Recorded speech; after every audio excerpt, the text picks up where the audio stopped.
Hello guys, स्वागत है India के finance education channel Pandey sir pathway से। दोस्तों, आज के वीडियो में हम डिस्कस करने वाले हैं आरआरबी पीओ स्केल 1 का मेंस का पेपर जो 2020 में कंडक्ट किया गया। ये एक मेमोरी बेस्ड पेपर है और ये पेपर करने से हमें ये आइडिया लग जाएगा कि कमिंग एग्जामिनेशन जो है हमारा उसमें किस लेवल का पेपर होने वाला है। मैं विवेक पांडे स्वागत करता हूं आपका पांडे सर पाथवेज में। तो चलिए जल्दी से शेयर कर दिए सेशन को ताकि मजेदार लोगों से यहाँ कनेक्ट हो पाए और सेशन और इंटरेक्टिव हो पाए। Let's start. गाइस, पहला क्वेश्चन जो आया था उस टाइम में हमारा vacuum tube aware replaced by vacuum tube जो है, जो हमारा फर्स्ट जनरेशन में इस्तेमाल किया जाता था एज अ प्रोसेसर, तो उसको रिप्लेस किसने किया था? ट्रांजिस्टर ने, आईसी ने, वीएलएसआई ने, बायोचिप ने, या नन ऑफ दिस में? दोस्तों, फर्स्ट जनरेशन में आपका वैक्यूम ट्यूब था, इसको रिप्लेस किया था ट्रांजिस्टर में। यानी कि सेकेंड जनरेशन में हमारा जो इस्तेमाल होता था वो हमारा होता था क्या? तो हमारा ट्रांजिस्टर। याद रखिएगा, वैक्यूम ट्यूब को रिप्लेस किया ट्रांजिस्टर, ट्रांजिस्टर को रिप्लेस किया कौन? तो हमारा आईसी, और फिर हमारा आईसी को रिप्लेस किया हमारा माइक्रो प्रोसेसर। तो ये हमारा जनरेशन ऑफ कंप्यूटर में है। और फिफ्थ जनरेशन में हमारा माइक्रो प्रोसेसर ही है, लेकिन हाई स्पीड माइक्रो प्रोसेसर, ये याद रखिएगा। साथ ही साथ हमारा एआई का भी कॉन्सेप्ट इस्तेमाल होता था फिफ्थ जनरेशन में। तो ये क्वेश्चन जनरेशन ऑफ कंप्यूटर से, यानी एक बात क्लियर है कि जनरेशन ऑफ कंप्यूटर भी हमें अच्छे से देखना ही होगा। ठीक है, ये पहला क्वेश्चन। अब आते हैं दूसरे क्वेश्चन पे। How many layers are there in the TCP IP protocol suite? TCP IP protocol में टोटल कितने लेयर होते हैं? दोस्तों, टीसीपी आईपी एक हमारा नेटवर्किंग मॉडल है और इसमें हमारा टोटल 4 लेयर होते हैं। कौन कौन? एक हमारा होता है नेटवर्क लेयर, एक हमारा होता है नेटवर्क, दूसरा हमारा होता है इंटरनेट, तीसरा हमारा होता है ट्रांसपोर्ट, चौथा हमारा होता है application. Network, internet, transport, application, ये हमारे 4 लेयर होते हैं। शॉर्ट फॉर्म इसे याद रखने के लिए आप नीता भी याद रख सकते हो। साथ ही साथ एक और नेटवर्किंग मॉडल है, इसका नाम आपने सुना होगा, O S I I S O model. दोस्तों, O S I I S O model में टोटल 7 लेयर होते हैं। कौन कौन? तो first of all is known as a physical. पहला हमारा फिजिकल है, दूसरा हमारा डीएलएल है, तीसरा हमारा नेटवर्क लेयर है, चौथा हमारा ट्रांसपोर्ट लेयर है, पांचवा हमारा सेशन लेयर है, छठा हमारा प्रेजेंटेशन लेयर है, और सातवां हमारा एप्लीकेशन लेयर है। सातवां हमारा एप्लीकेशन लेयर है। तो ये ओएसआई लेयर के वर्क हो गए।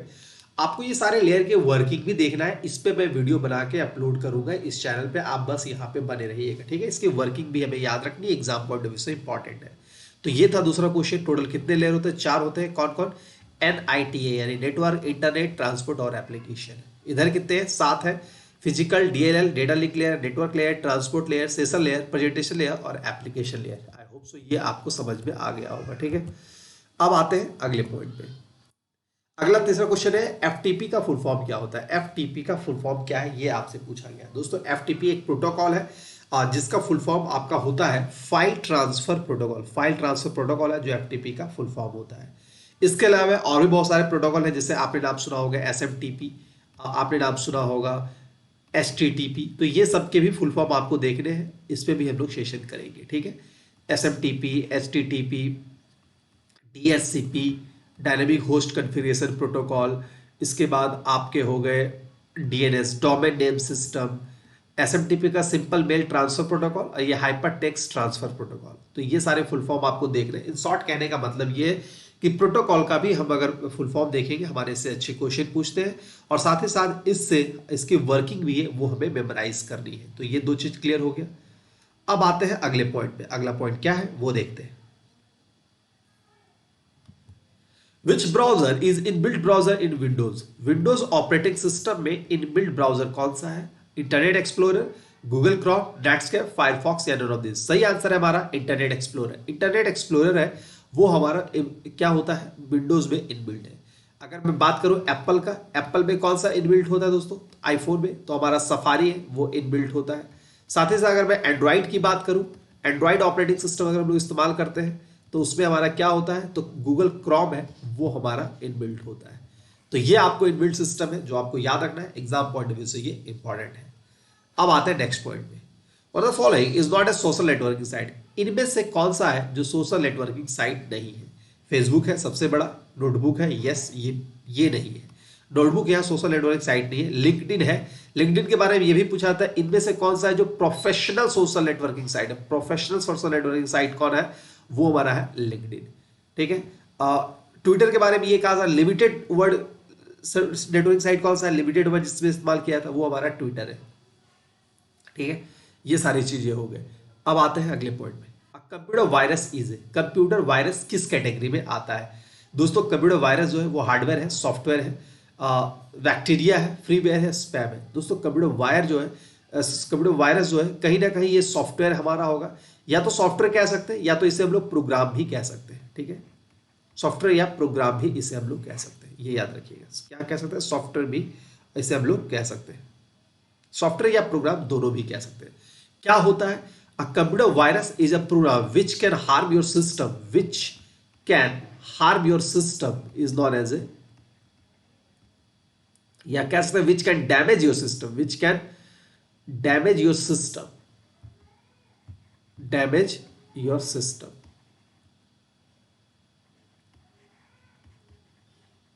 Bye attaching itself. ये किसी फाइल के साथ अटैच होके आपके सिस्टम को नुकसान पहुंचाता है, वो हमारा कंप्यूटर वायरस है, याद रखिएगा, ठीक है।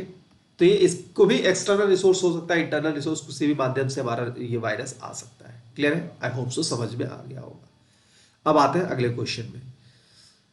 इन MS Excel 2010 द शॉर्टकट की टू अप्लाई रिमूव बोल्ड। देखो यार शॉर्टकट की से भी ना अच्छे खासे क्वेश्चन है, इन शॉर्ट मैं इसमें भी एक सेशन वीडियोस बना के आपको देने वाला हूं जो आपके लिए इंपॉर्टेंट होगा। तो 2010 में पूछा गया है कि इनमें से कौन सा है, इनमें से कौन सा 2010 में बोल्ड करने के लिए कौन से शॉर्टकट की का इस्तेमाल किया था? गाइज हमें ये मालूम है कि CTRL B तो हमारा होता ही है, CTRL B से हमारा बोल्ड तो होता ही है, साथ ही साथ अगर मैं बात करूं तो Ctrl+2 से भी बोल्ड होता है। तो ये याद रखना है, यानी नए टाइप के जो शॉर्टकट कीज है वो आपको मेमोराइज करना है। तो Ctrl+B तो होता ही ऑलरेडी हमें मालूम है, साथ ही साथ Ctrl+B का भी हम लोग इस्तेमाल करते हैं। अब आते हैं अगले क्वेश्चन में। Word processing, spreadsheet and Google Chrome are example of. Word processing, Google Chrome, ये सब है, ये किस कैटेगरी के सॉफ्टवेयर है? सही आंसर है दोस्तों ये हमारा एक एप्लीकेशन सॉफ्टवेयर है। याद रखिएगा वो सॉफ्टवेयर जो यूजर एंड के लिए बनाया गया है, वो सॉफ्टवेयर जो यूजर एंड के लिए बनाया गया है उसे एप्लीकेशन सॉफ्टवेयर कहा जाता है। वो सॉफ्टवेयर जो सिस्टम एंड के लिए बनाया गया है, यानी जिसके मदद से कंप्यूटर रन करता है, उसे हम लोग सिस्टम सॉफ्टवेयर कहते हैं। तो राइट आंसर हमारा क्या हो गया? सिस्टम सॉफ्टवेयर का आपका यही हो गया जो आपका सिस्टम एंड से बनाया जाता है, यानी कि जैसे कि ऑपरेटिंग सिस्टम, जैसे कि हमारा कंपाइलर, इंटरप्रेटर, ये सब हमारा हो गया सिस्टम सॉफ्टवेयर, ठीक है। तो इन शॉर्ट वो सॉफ्टवेयर जो हम यूज करते हैं जैसे WhatsApp, Facebook, Excel, Google Chrome, ये सब हमारा हो गया एप्लीकेशन सॉफ्टवेयर। वो सॉफ्टवेयर जो सिस्टम इस्तेमाल करता है जैसे ऑपरेटिंग सिस्टम, कंपाइलर, इंटरप्रेटर, ये सब हमारा सिस्टम सॉफ्टवेयर आता है, ठीक है। चलिए अब आते हैं अगले क्वेश्चन में। अगला क्वेश्चन क्या है? Which of the following shortcut की use to insert a new slide in MS Word? MS PowerPoint में नया स्लाइड अगर इंसर्ट करना है तो कौन सा शॉर्टकट की होगा? दोस्तों अगर मुझे नया स्लाइड एड करना है तो Ctrl+M होगा। वही अगर आपसे पूछा जाए कि न्यू प्रेजेंटेशन अगर ऐड करना है, अगर न्यू प्रेजेंटेशन ऐड करना है, न्यू प्रेजेंटेशन ऐड करना है तो Ctrl+N होगा। याद रखिएगा न्यू प्रेजेंटेशन के लिए Ctrl+N और नया स्लाइड के लिए Ctrl+M, ठीक है। अब आते हैं अगले क्वेश्चन के लिए। To delete any number of row and column in MS Excel shortcut की यूज्ड। कोई भी रो एंड कॉलम को अगर डिलीट करना है तो कौन से शॉर्टकट की का इस्तेमाल करेंगे? दोस्तों डिलीट करना है दैट मींस Ctrl+-, ठीक है, यानी माइनस की का इस्तेमाल करके हम लोग MS Excel में रो एंड कॉलम का इस्तेमाल कर सकते हैं। आई hope so you got it this point, ये क्लियर है। अब हम बढ़ते हैं अगले सवाल में। देखो यार ये ना सारे ऐसे न्यूज टाइप के जो अपग्रेडेड शॉर्टकट कीज है ये आपके एग्जाम में ज्यादा पूछे गए थे। मैं आपको बता दूं ये मेमोरी बेस्ड पेपर है जो लास्ट ईयर हुआ था, स्केल 1 का पेपर। तो इसे अगर आप सॉल्व कर लेते हैं तो आपको अपकमिंग एग्जाम के पेपर के डिफिकल्टी ऑफ लेवल है वो आपके क्लियर हो जाएंगे। तो अच्छे से सॉल्व कीजिए, पूरा ध्यान कीजिए, और कहीं अगर डाउट होता है तो मुझे कमेंट बॉक्स में जरूर शेयर कीजिए। साथ ही साथ ऊपर मेरा व्हाट्सएप नंबर है, टेलीग्राम है, फेसबुक पेज है, कहीं भी मुझे पिंग करके आप क्वेरीज कर सकते हैं और किसी भी तरह का सवाल हमसे पूछ सकते हैं। चलिए आगे देखते हैं। In Word that means MS Word you can force a page break. अगर पेज ब्रेक करना है तो इनमें से कौन से शॉर्टकट की का उपयोग करेंगे? अगर पेज ब्रेक करना है दोस्तों तो इनमें से कौन से शॉर्टकट की का उपयोग करेंगे? दोस्तों पेज ब्रेक करना है तो हम लोग कर्सर को पेज प्लेस करेंगे और कंट्रोल प्लस एंटर का उपयोग करेंगे। कंट्रोल प्लस एंटर से पेज ब्रेक करते हैं। वही अगर आपसे पूछा जाए लाइन ब्रेक किससे होगा, अगर आपसे पूछा जाए लाइन ब्रेक किससे होगा दोस्तों, लाइन ब्रेक किससे होगा, तो वो हमारा शिफ्ट प्लस एंटर होगा, शिफ्ट प्लस एंटर होगा। ठीक है, ये याद रखिएगा। आई होप सो क्लियर हो गया होगा। शॉर्टकट की से क्वेश्चन अच्छे खासे आ रहे हैं। Which command bring you to the first slide in your presentation? इनमें से कौन सा कमांड है जो आपको, आप अगर 50 स्लाइड प्रेजेंटेशन में काम कर रहे हैं तो फर्स्ट स्लाइड में जाने के लिए कौन सा शॉर्टकट की का उपयोग करेंगे? दोस्तों अगर 1 बाय 1 जाना है तो पेज अप करके कर सकते हैं, लेकिन अगर डायरेक्ट फर्स्ट में जाना है तो कंट्रोल प्लस होम का उपयोग करेंगे और डायरेक्ट हम लोग फर्स्ट स्लाइड बटन में चले जाएंगे। और लास्ट में जाना है तो कंट्रोल प्लस एंड। क्लियर है? F5 प्रेस करेंगे तो स्लाइड शो हमारा रन करेगा, स्लाइड शो जो है हमारा वो हमारा रन करेगा, ये याद रखिएगा। ठीक है, अब आते हैं अगले क्वेश्चन में। Which of the following is used to for addition in MS Excel? MS Excel में एडिशन करने के लिए इनमें से किसका उपयोग किया जाता है? दोस्तों MS Excel आपका स्प्रेडशीट पैकेज है, मैथमेटिकल कैलकुलेशन के लिए इस्तेमाल में लाया जाता है और ऐड करने के लिए सम फंक्शन का इस्तेमाल किया जाता है। याद रखिएगा, SUM से हम लोग सम करते हैं, अगर सब्ट्रैक्ट करना है तो SUB करेंगे। ठीक है, अगर मल्टीप्लाई करना है तो MUL करेंगे, मल्टीप्लाई। इसके बाद मैक्स करना है, मीन करना है, तो ये सब यहाँ पे हमारा आ जाएगा। साथ ही साथ एवरेज करना, ये बहुत बहुत पूछा गया है क्योंकि एवरेज ना पूरा लिखा जाता है, ये एवरेज पूरा लिखा जाता है। एवीजी सिर्फ अगर लिखा रहे तो वो गलत है। तो ये सारे हमारे क्या है, अर्थमेटिकल ऑपरेशन है जो इस्तेमाल किया जाता है MS Excel में। अब देख सकते हो दोस्तों शॉर्टकट की फॉर्मूला से क्वेश्चंस अच्छे खासे बने हुए हैं, तो आपको यहाँ पे अच्छा ध्यान रखना है। और कोई भी डिटेल हो तो ऊपर आपको डिटेल, अब मेरा कॉन्टैक्ट डिटेल दिया गया है, आप मुझसे वहां पे जुड़ सकते हैं। और चैनल अभी तक सब्सक्राइब नहीं किया तो दुनिया का सबसे बड़ा गुनाह किए हो। ठीक है, सब्सक्राइब कर लो। आगे देखते हैं। विच of the following is not a search engine in the internet? इनमें से कौन सा है जो हमारा सर्च इंजन नहीं है? आर्चीव है, गूगल भी है, माइक्रोसॉफ्ट बिग भी है, नेक्सस कोई यहाँ नहीं है, नेक्सस गाड़ी है। ठीक है, तो नेक्सस हमारा क्या है, सर्च इंजन नहीं है। बाकी इसके अलावा सब भी। ठीक है, चलिए सबसे अगर कहा जाए पॉपुलर है तो गूगल आपको मालूम है पॉपुलर है, माइक्रोसॉफ्ट बिग भी हम लोग इस्तेमाल करते हैं, याहू। अब आता है अगले क्वेश्चन में। MS Excel insert function are located on the MS Excel में इंसर्ट फंक्शन जो है वो कहाँ लोकेटेड होता है? वर्टिकल स्क्रॉल में, यानी वर्टिकल स्क्रॉल में, यानी ऐसे, हॉरिजॉन्टल स्क्रॉल में ऐसे, या फिर फॉर्मूला बार में, फॉर्मूला बार ऊपर दिया रहता है उसमें, या फिर स्टैंडर्ड टूल बार में, या फिर नन ऑफ दिस। दोस्तों हमारा MS Excel में इंसर्ट फंक्शन जो होता है वो फॉर्मूला बार में होता है। ठीक है, कभी हमने MS Excel वीडियो करेंगे उसमें आपको ये डिटेल में दिख जाएगा। ठीक है, फॉर्मूला बार में हमारा होता है।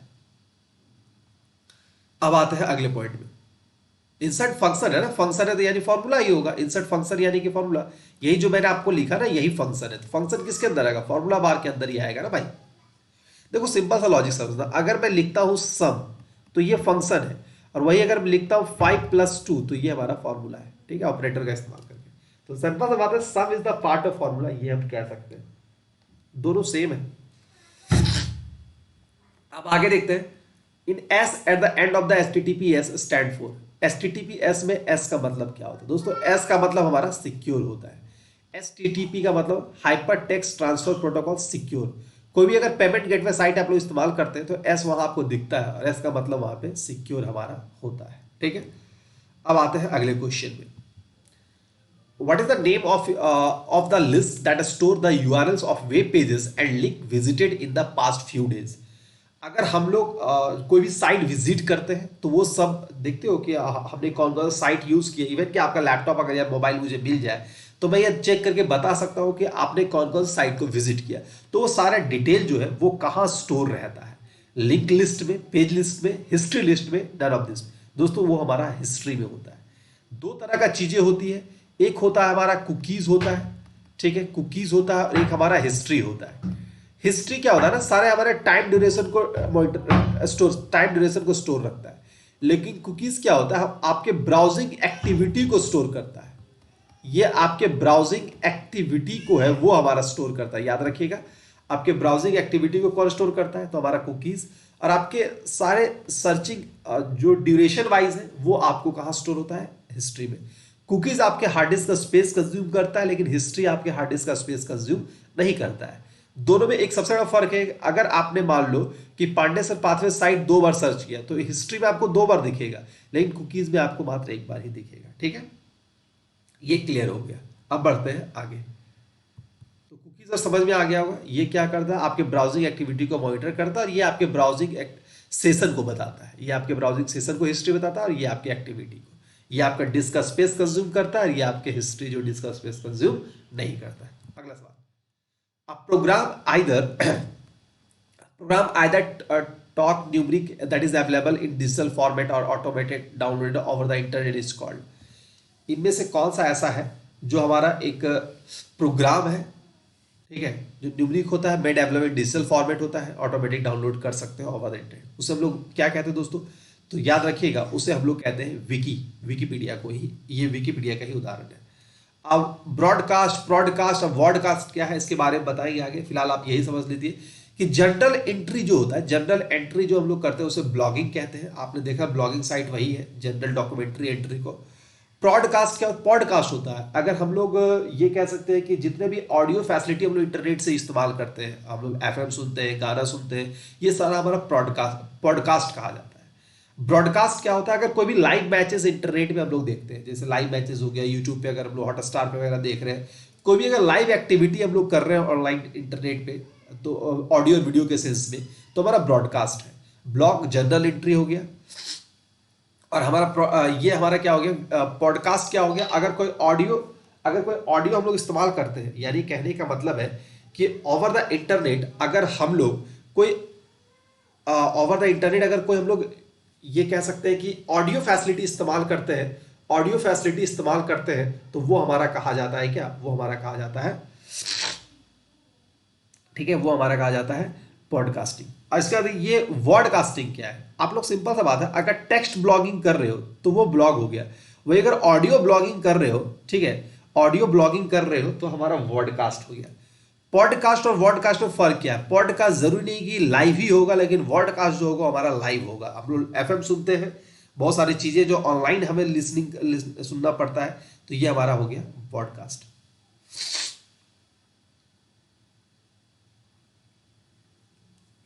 ऐसे आप कह सकते हैं कि अगर ऑडियो कास्टिंग है तो पॉडकास्ट हो गया सिर्फ वीडियो कास्टिंग। आप इसको ऐसे समझ सकते हैं, सिर्फ वीडियो कास्टिंग अगर हमारा हो रहा है, ठीक है, तो वो हमारा हो गया वॉडकास्ट। सिंपल सा बात है कि अगर हमारा ऑडियो डाउनलोड कर रहे हैं या ऑडियो सुन रहे हैं तो पॉडकास्ट हो गया। वीडियो अगर सुन रहे हैं तो वो वॉडकास्ट हो गया। सॉरी, ये जरूरी नहीं है कि ऑनलाइन ही होगा, लेकिन ब्रॉडकास्ट क्या होगा? ये हमारा ऑनलाइन ही लाइव ही होगा। ब्रॉडकास्ट लाइव होगा, ऑडियो वीडियो दोनों हो सकता है। पॉडकास्ट सिर्फ ऑडियो होगा, जरूरी नहीं है कि लाइव हो। वॉडकास्ट सिर्फ वीडियो होगा ऑडियो के साथ, और जरूरी नहीं है कि लाइव हो। ठीक है, तो ये दोनों में फर्क है। मैं उम्मीद करता हूं समझ में आ गया होगा। अगर दिक्कत होगा तो मैसेज ड्रॉप कर देना। अगला सवाल क्या है? Specialised program that assist user in location information on the web are called. उसे हम लोग क्या, इनमें से कौन सा स्पेशल प्रोग्राम है जो यूजर को असिस्ट करता है किसी भी इंफॉर्मेशन तक पहुंचने में ऑन द वेब में? हमारा सर्च इंजन ही एक ऐसा प्रोग्राम है जिसका उपयोग करके, जिसको यूज करके हम लोग स्पेसिफिक इंफॉर्मेशन तक पहुंच सकते हैं ऑन द वेब में। ठीक है, आई होप सो क्लियर हो गया होगा। अब आते हैं अगले पॉइंट में। अगला सवाल क्या है दोस्तों? अगला सवाल है ये, विच of the following search engine boots the continuously sends out that start on A home page of A server and pursues all link stable. इनमें से कौन सा ऐसा सर्च इंजन बूट्स है जो कंटिन्यूस सेंड करता है the start on A home page से स्टार्ट होता है of A server and pursue all link stable. कहने का मतलब ये है कि अगर किसी भी साइट का होम पेज हम लोग ओपन करते हैं और होम पेज के अंदर कुछ और साइट है, उसके अंदर कुछ और साइट है, उसके अंदर और कुछ लिंक होता है, उसके अंदर ये सारे जो लिंक तक हमें पहुंचाता है वो कौन सा टूल से जो हमें पहुंचाता है दोस्तों? वो हमारा काम करता है spider.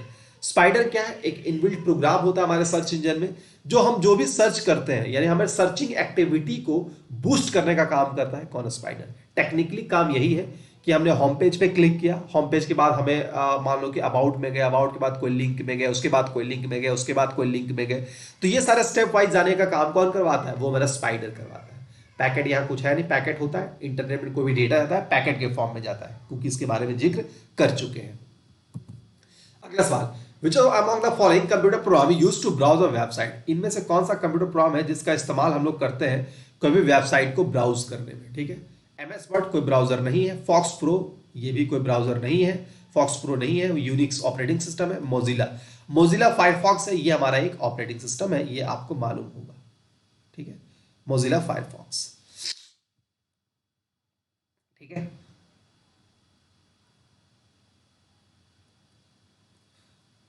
which one of the following computer program used to browse a website? हाँ, browse a website मोजिला ही होगा, मोजिला फायरफॉक्स। अगला सवाल, इन एमएस पीपीटी यानी PowerPoint you can show the shortcut menu during the slide show by. अगर slide show चल रहा है और मुझे शॉर्टकट की से देखना है तो हम इनमें से किसका उपयोग करेंगे? इनमें से हम लोग किसका उपयोग करेंगे? दोस्तों, अगर हमें स्लाइड शो चल रहा है और शॉर्टकट मेन्यू देखना है तो clicking the shortcut button on the formatting tool bar, या right click the current slide, clicking on icon the current slide, none of this या ऑल ऑफ द अबव। कुछ नहीं करना भाई, आप राइट क्लिक कर देना करंट स्लाइड में, आपके उसके शॉर्टकट की है वो विजिबल हो जाएंगे। देखो यार, सारे नए टाइप की चीजें, यानी क्वेश्चन जो है ना एमएस ऑफिस में वो आपको प्रैक्टिकल वाइज क्वेश्चन पूछे जाते हैं, तो आपको इस बातों का ध्यान रखना है। ठीक है, अगला सवाल, how can the slide show be repeated continue in power point? Slide show हमको बार बार एक साथ एक चलना है, एक साथ एक चलना है, तो हम लोग कैसे, how can the slide show be repeated, यानी कि हमारा स्लाइड शो लगातार चलता रहे, उसके लिए हम क्या उपयोग करेंगे? Loop continuously until skip, repeat continuously, loop more, one and more. बस कुछ नहीं करना, लूपिंग चलवा देना जब तक ESC बटन ना प्रेस हो, स्किप जब तक ना हो तब तक हमारा क्या करना है? लूप हमारा चला देना है। अगला है, अगला सवाल, the maximum zoom percentage in power point में मैक्सिमम जूम परसेंटेज कितना होता है? दोस्तों, पावर पॉइंट में मैक्सिमम जो जूम परसेंटेज होता है वो हमारा होता है 500, याद रखिएगा। वर्ड है, वर्ड में है वो आपका 10% से 400% है। एक्सेल और पावर पॉइंट में क्या होता है? एक्सेल और पावर पॉइंट में हमारा 10% से लेकर 500% तक होता है, ये याद रखिएगा। कभी अगर पूछे जूमिंग हम लोग इतना ही कर सकते हैं पावर पॉइंट में और वर्ड में। आई होप सो क्लियर होगा। ठीक है, अगला सवाल, choose fill in the blanks. Fill in the blanks वाला भी क्वेश्चन आया था। Early computer used and were large sometimes room size and were only found in business universities and governments. पहले का जो कंप्यूटर आया था वो किसका इस्तेमाल करता था? आमतौर पर उसका साइज बड़ा हुआ करता था और आम जनता इस्तेमाल नहीं करता था, या तो बिजनेसमैन इस्तेमाल करते थे, या तो यूनिवर्सिटीज में इस्तेमाल किया था, या तो गवर्नमेंट। तो दोस्तों, जो सबसे पहला कंप्यूटर आया था यानी फर्स्ट जनरेशन में, उसमें वैक्यूम ट्यूब का इस्तेमाल किया जाता था। ये हम लोग ऑलरेडी डिस्कस भी किए। इससे देखो यार, क्वेश्चन वही है लेकिन बस थोड़ा सा घुमा फिरा के पूछा जा रहा है। तो अगर आपके कंसेप्ट पूरे क्लियर है तो आप सारे सवालों का जवाब दे देना। मैं यही कहूंगा कि हर बच्चा क्वेश्चन को अच्छे से पढ़ना। कॉन्सेप्ट अगर नहीं समझ में आ रहा है भाई तो मेरे वीडियोस पे आ जाओ और बस वीडियो देख लो, आपको काफी है, इससे ज्यादा कुछ करना नहीं है। ठीक है, और अगर अभी तक चैनल को सब्सक्राइब नहीं किया तो ऊपर देख लो, आपका सब्सक्रिप्शन बटन है। ठीक है, जल्दी सब्सक्राइब कर लो ताकि आपको रेगुलर वीडियो का नोटिफिकेशन मिलता रहे। Next, the first digital computer and what most people think of a computer was called the. इनमें से कौन सा फर्स्ट डिजिटल कंप्यूटर है और जिसको हम लोग यानी मोस्टली पीपल लोग सोचते हैं कि ये मेरा पहला कंप्यूटर है, ये मेरा पहला कंप्यूटर है, यानी फर्स्ट डिजिटल कंप्यूटर कौन सा है? ठीक है, जिसके बारे में आमतौर लोग जानते हैं दोस्तों, वो मेरा ENIAC था, electronic numerical integrated automatic computer. Electronic numerical integrated automatic computer ENIAC मेरा फर्स्ट डिजिटल कंप्यूटर था। ठीक है, इसको फर्स्ट जनरल पर्पस कंप्यूटर भी कहा जाता है। आता है अगले सवाल में, computer connected to a LAN can be. अगर कोई लैन से कोई कंप्यूटर कनेक्टेड है तो वो क्या हो सकता है? फास्टर हो सकता है, ऑनलाइन हो सकता है, पेरिफेरल शेयरिंग हो सकता है। दोस्तों, अगर कोई कंप्यूटर और इंटरनेट से कनेक्टेड है, लैन से कनेक्टेड है, तो सबसे बड़ा एडवांटेज है ना कि हम लोग प्रिंटर शेयर कर सकते हैं। ठीक है, प्रिंटर बिना इंटरनेट से है, लैन से कनेक्टेड है, हमारे ऑफिस में सारे 10 कंप्यूटर कनेक्टेड है, तो इन शॉर्ट प्रिंटर शेयर करते हैं, एक ही स्कैनर सब इस्तेमाल कर सकते हैं। तो कहने का मतलब क्या हुआ कि हमारा पेरिफेरल इक्विपमेंट है वो हमारा शेयर हो जाएगा। ठीक है। अगला सवाल, to communicate in a secure and well defined manner with each other computer make use of over the network. अगर कम्युनिकेशन को हमको सिक्योर करना है, वेल डिफाइंड मैनर में करना है, तो कंप्यूटर में किसका इस्तेमाल करेंगे? फाइल सर्वर का इस्तेमाल करेंगे दोस्तों, फाइल सर्वर का इस्तेमाल करेंगे, या फिर यूआरएल का इस्तेमाल करेंगे, डोमेन का इस्तेमाल करेंगे, वेबसाइट का इस्तेमाल करेंगे, या प्रोटोकॉल का? दोस्तों प्रोटोकॉल का इस्तेमाल करेंगे। प्रोटोकॉल क्या होता है? सेट ऑफ रूल्स होता है, सेट ऑफ रूल्स होता है जो नेटवर्किंग के सारे वर्किंग को असाइन डिफाइन करता है। जैसे हमारा एचटीटीपी एक प्रोटोकॉल है, अगर एचटीटीपी प्रोटोकॉल ना हो तो हम लोग कोई भी वेब पेज को एक्सेस नहीं कर सकते। वेब पेज को एक्सेस करने के लिए एचटीटीपी प्रोटोकॉल का इस्तेमाल किया जाता है, ठीक है। तो ये इसके बारे में। अगला सवाल, which of the following is not accessories tools in A Windows 7? Windows 7 में इनमें से कौन सा जो एसेसरीज टूल्स में नहीं आता है? पेंट है एसेसरीज में, वर्डपैड है, नोटपैड है, एसक्यूएल सर्वर नहीं है। एमएस एसक्यूएल सर्वर अलग से सॉफ्टवेयर जो हमें इंस्टॉल करना तक है माइक्रोसॉफ्ट का ही, लेकिन ये आपके एसेसरीज में नहीं आता है। ये आता है तो एसक्यूएल सर्वर नहीं आता है, ठीक है। चलिए अगला सवाल, which of the following committees guide the progression of the TCP/IP suite on over the internet? इनमें से कौन सा है जो TCP/IP suite प्रोग्रेशन को मतलब गाइड करता है? यानी एक संस्था है जो हमारे इंटरनेट के जो भी काम होते हैं, TCP/IP क्या है तो अब मैंने बताया, आपका नेटवर्किंग मॉडल है, तो वो कैसे काम करता है इंटरनेट पे, उसके को गाइडलाइंस जो है वो कौन सी संस्था हमारा देता है? सही आंसर दोस्तों, अगर मैं बात करता हूं वो संस्था का नाम क्या है? वो संस्था का नाम हमारा है दोस्तों, वो संस्था का नाम है हमारा यहाँ पे IAB। IAB है वो उस संस्था का नाम है जो इस सारी चीजों को मॉनिटर करता है। यानी आपके इंटरनेट पे क्या चल रहा है, ठीक है, आपके इंटरनेट पे क्या चल रहा है, उसके सारे एक्टिविटी को मॉनिटर करने का काम कौन करता है? IAB। क्या फुल फॉर्म होता है? Interactive advertising bureaus. Interactive advertising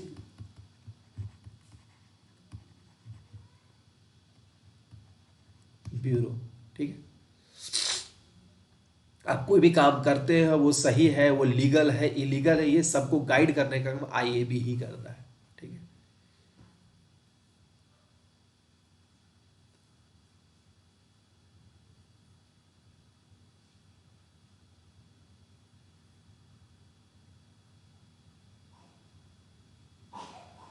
अब आता है अगले सवाल में, विच of the following terms use for illegal कॉपिंग and distribution of software? Illegal copy and distribution of software है, उससे हम लोग क्या कहते हैं? सॉफ्टवेयर कॉपी, सॉफ्टवेयर फिशिंग, या सॉफ्टवेयर पायरेसी। क्या होगा अगर इलीगल कॉपी और सॉफ्टवेयर डिस्ट्रीब्यूशन हो रहा है? उससे हम लोग सॉफ्टवेयर पायरेसी कहते हैं। कहीं सॉफ्टवेयर पायरेसी? हाँ, हो गया यही। अगर हम लोग इलीगल कहते हैं, इलीगली अगर हम लोग करते हैं तो वो हमारा क्या? सॉफ्टवेयर पायरेसी है। क्लियर है? अगला अगला सवाल क्या है दोस्तों? अगला सवाल हमारा ये पूछा गया है, window explorer is a program use to. Window explorer जो है उसका क्या इस्तेमाल है? Browse the internet, navigate the files और folder in windows operating system, या फिर discover the number of window running in PC, calculate how many application running. क्या कौन सा काम करता है दोस्तों? सिंपल सा बात है, navigate the files and folder in the Windows operating system. Window operating system में जितने फाइल्स हमारे सबको नेविगेट करना, किसके अंदर क्या है, किसके फाइल के अंदर क्या है, ये सब कुछ हमें ये बताता है। कौन? विंडोज एक्सप्लोरर, ठीक है। चलिए, तो ये समझ में आया, नेविगेट करता है सारे फाइल और फोल्डर को इन ऑपरेटिंग सिस्टम में। अगला सवाल, is a small portable flash memory. Flash memory है, पोर्टेबल है। पोर्टेबल दैट मीन्स एक जगह से दूसरी जगह ले जा सकते हैं। That plug into the computer like USB, universal serial bus port, and function is a portable hard drive. कौन है भाई जो पोर्टेबल भी है, फ्लैश मेमोरी भी है, USB पोर्ट की तरह भी काम करेगा? सही आंसर हमारा होगा फ्लैश ड्राइव। यानी कि एक्सटर्नल जो हार्ड डिस्क हम लोग इस्तेमाल करते हैं ना, उसी के बारे में बात कर रहा है, एक्सटर्नल। या फिर हम लोग कह सकते हैं पेन ड्राइव जो है, पेन ड्राइव भी है, पेन ड्राइव भी हम लोग यहाँ कंसिडर कर सकते हैं, पेन ड्राइव, ठीक है। तो उसे हम लोग फ्लैश ड्राइव ही कहते हैं, पेन ड्राइव के बारे में बात कर रहा है, ठीक है। स्मॉल होता है, फ्लैश मेमोरी भी होता है, पोर्टेबल भी होता है, USB पोर्ट पे काम भी करता है, तो हमारा पेन ड्राइव हो गया, यानी कि फ्लैश ड्राइव, ठीक है। What kind of memory is both static and non volatile? इनमें से कौन सा है जो स्टैटिक भी है और नॉन वोलेटाइल भी है? सबसे पहले नॉन वोलेटाइल यानी कि परमानेंट स्टोर करेगा, ठीक है। स्टैटिक यानी डेटा चेंज नहीं कर सकते, तो बायोस तो मेमोरी है ही। कैचेस हमारा ठीक है स्टैटिक है लेकिन नॉन वोलेटाइल नहीं है, ठीक है, तो ये कट गया। रैम भी हमारा नॉन वोलेटाइल नहीं है, नॉन वोलेटाइल रॉम है मेरा, रॉम है जो हमारा स्टैटिक भी होता है और नॉन वोलेटाइल भी होता है, ठीक है। तो दोनों कंडीशन मैच करना था ना भाई। अगला, the ability to read or write, the ability to read or write each piece of information in a storage device in approximately the same length of time regardless of its location is, उसे हम लोग क्या कहते हैं? उसे हम लोग कहते हैं, यानी कि रीड और राइट करेगा each piece of information storage in approximately the same length of time regardless of its location, location के जगह पर ये लेंथ पे काम करता है, उसे हम लोग क्या कहेंगे? सिक्वेंशियल एक्सेस, रैंडम से, दूसरे से रैंडम एक्सेस करेंगे, ठीक है। एक second, same length of time है, read and write each piece of in storage device in approximately the same length of time and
चलिए, तो ये सारा क्वेश्चन हो गया, थोड़ा सा फंस रहा था, ठीक है। In ability to read write each piece of information in a sequence storage device the same length of time, same length of time, time same length का होगा रिगार्डलेस ऑफ लोकेशन, ठीक है।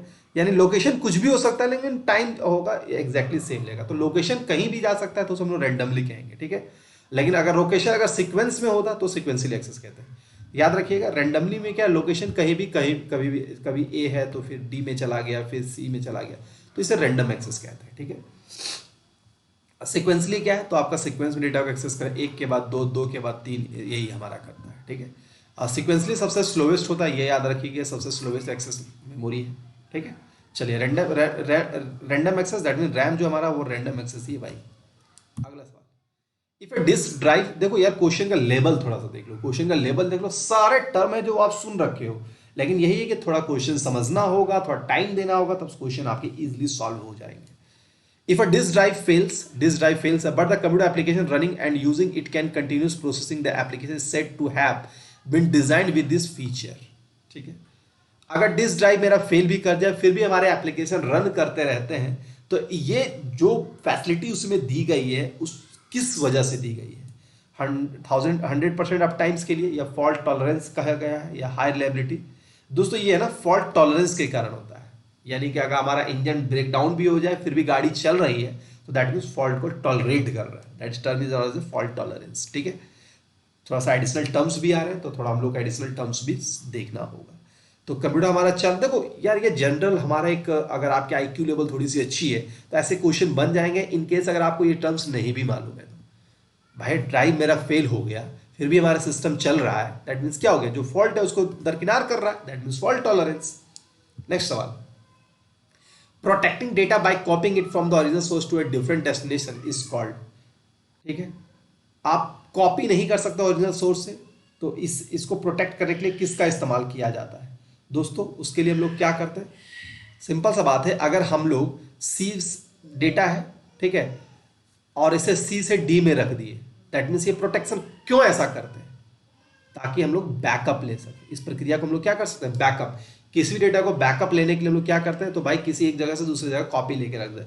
अगर लैपटॉप से निकाल के अपने हार्ड डिस्क में रख दिए, दैट मीन्स मेरा डेटा प्रोटेक्ट हो गया। तो दैट मीन्स प्रोटेक्शन के लिए हम लोग क्या करते हैं, डेटा को कॉपी करते हैं। टेक्निकली क्या होता है, किसी ओरिजिनल सोर्स से डेस्टिनेशन सोर्स में हम लोग ट्रांसफर कर देते हैं। In which year was internet explorer was build, कौन सा ईयर है जहाँ पे इंटरनेट एक्सप्लोरर जो है वो हमारा इनबिल्ट हुआ था, ठीक है। कौन सा ईयर है जो इंटरनेट एक्सप्लोरर रिलीज किया गया था?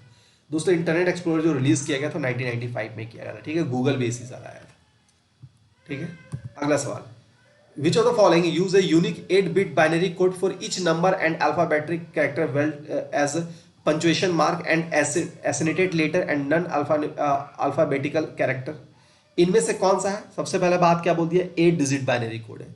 इनमें से किसका 8 डिजिट होता है? ए बिग डी का एक डिजिट होता है। Extended binary coded decimal interchange code, ये हमारा 8 बिट में होता है, और एस्की हमारा 7 बिट में होता है। तो यही तो मेरा आंसर मिल गया, बाकी का राम कहानी अगर नहीं भी पढ़ते तो क्लियर रहता, ठीक है। तो दोस्तों बस यही कि क्वेश्चन में ही आपका आंसर है। मैंने बहुतों बार बताया कि बिग डी का साइज कितना होता है। अब ये इतना लंबा चौड़ा क्वेश्चंस करके हम नहीं बताएंगे, लेकिन आप अगर बिग डी के बारे में मालूम है कि 8 बिट होता है तो क्वेश्चन का आंसर तो यही है। एस्की हमारा 7 बिट में होता है। एस्की का फुल फॉर्म क्या होता है? American standard code for information interchange, ठीक है। Extended binary code for decimal interchange code, तो ये बिग डी का फुल फॉर्म हो गया। तो दोस्तों ये सारे चीजें आपको, आपने ऐसा कुछ नहीं है कि बहुत एडिशनल, अगर एक दो क्वेश्चन को छोड़ दे लगभग सारे क्वेश्चन है जो आप रेगुलर पढ़े उसी से क्वेश्चन आए हैं, ठीक है। बस पूछने का तरीका बदल दिया है, तो बस आप अच्छे से प्रैक्टिस करते रहो, उसके लिए यहाँ पे जुड़े रहो। आपको रेगुलर क्वेश्चन का डोज मिलता है जो आपके लिए सफिशियंट होता है, ठीक है। विच among the following software is not product of Microsoft? इनमें से कौन सा जो माइक्रोसॉफ्ट का प्रोडक्ट नहीं है? Open Office, Outlook, Access, Visual Studio Express, Windows. Open Office ये आपका एक open source open source MS Office package है, तो ये हमारा ये माइक्रोसॉफ्ट का टूल्स नहीं है। इसके अलावा ये भी होता है, ये भी होता है, ये भी होता है। जैसे आपका एक्सेल होता है, ग्रॉव होता है, पब्लिशर होता है, उसी तरह ये सब होता है, ठीक है। पावर पॉइंट भी होता है माइक्रोसॉफ्ट में, तो ये सारे टूल्स भी आपको याद रखने हैं। कौन नहीं होता? ओपन ऑफिस नहीं होता है। चलिए तो दोस्तों ये हमारे हो गए टोटल 40 के 40 क्वेश्चन आपसे डिस्कस कर दिए पिछले ईयर जो पूछा गया था मेंस में। आपको एक आइडिया लग गया होगा, तजुर्बा लग जाएगा कि कैसे क्वेश्चन आते हैं। इसी के आधार पे हर दिन आपको यहाँ पे क्वेश्चन का सीरीज हम देते रहेंगे। साथ ही साथ जिस टॉपिक में आपको डाउट होगा मुझे कमेंट पे कीजिएगा, उस पर स्पेशल वीडियो अपलोड हो जाएगी, ताकि एग्जाम यानी 25 सितंबर तक आपको इतनी तैयार करके मैं एग्जाम में भेज दूं कि आपके सारे क्वेश्चन वहां पे बन जाए, ठीक है।